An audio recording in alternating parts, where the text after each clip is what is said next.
Hey guitar players, in this video I want to talk to you about 2 notes per string fast licks, okay? And this is generally going to be based on pentatonic style playing. Again, this is a question from a member of mine over at Cutting Edge Guitar, my online learning platform.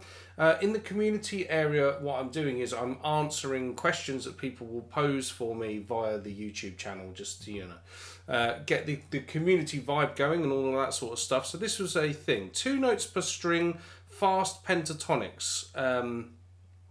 I'd like to be able to play more like that, the Zakk Wylde stuff and all that sort of thing.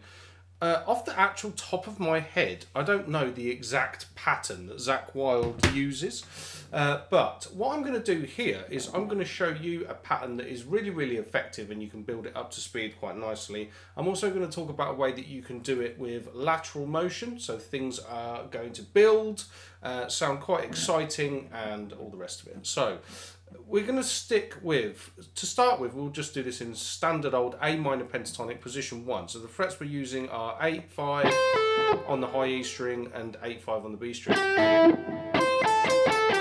Now the pattern we're going to do is go 8, 5, 8, 5 on the high E, 8, 5 on the B. So,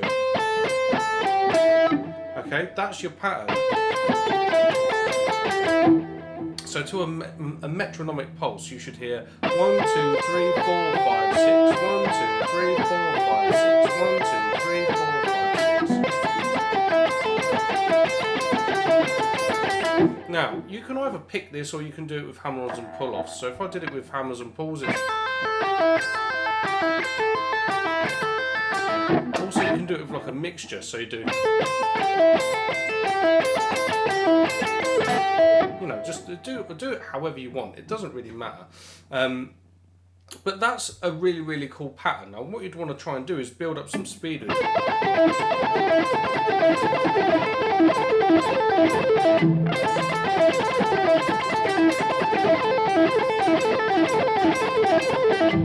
Etc, etc.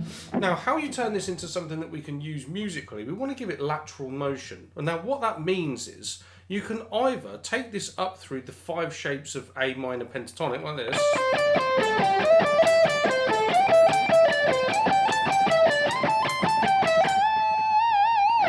or another thing that you could do is over like an A minor backing. This is a much friendlier set of fingerings. If you do this in shape 1 of A minor, then shape 2, then into shape 5 of E minor, shape 1 of E minor, shape 5 of A minor, and shape 1 of E minor in the octave position.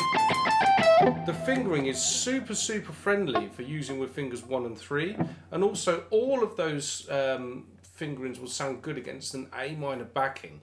So what I'm going to do here, I'm going to use an A minor backing track, which will come courtesy of a Guitar Techniques article that was written by a good friend of mine and my mentor, Sean Baxter. If you haven't checked out any of Sean's material, do check it out because the guy is absolutely unbelievable. So, here's the backing track. So, A minor pentatonic obviously sounds good over an A minor backing. The E minor stuff, that's the sound of E minor pentatonic.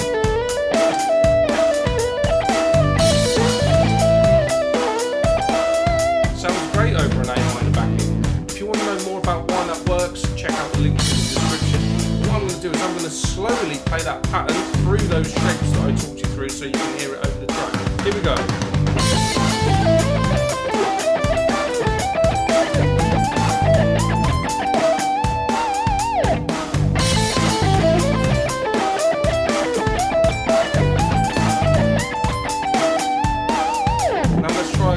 Speed, see what happens. And 1, 2, 3, 4.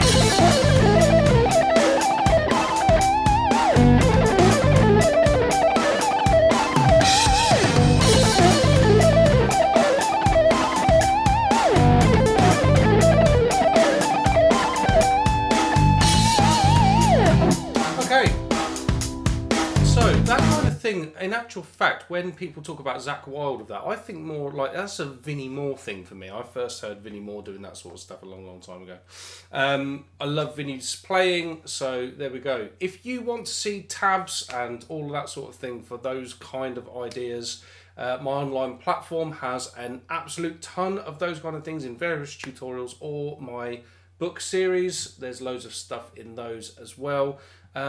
Just grabbing hold of any of that stuff supports me massively and helps me out greatly. So even if you think that you're not going to sit down and practice loads and loads of exercises like that, if you're enjoying the rest of the stuff that I do here on YouTube and you just want to support me, grabbing hold of my books is massively, massively helpful. Another thing that you can do to help me out massively, if you're not interested in any of those things, is just put a like on the video and subscribe to the channel. That will help me out too.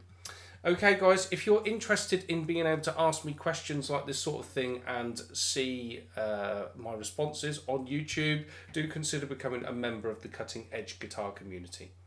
Okay guys, thanks so much for watching. I'll see you in another video sometime soon. Cheers.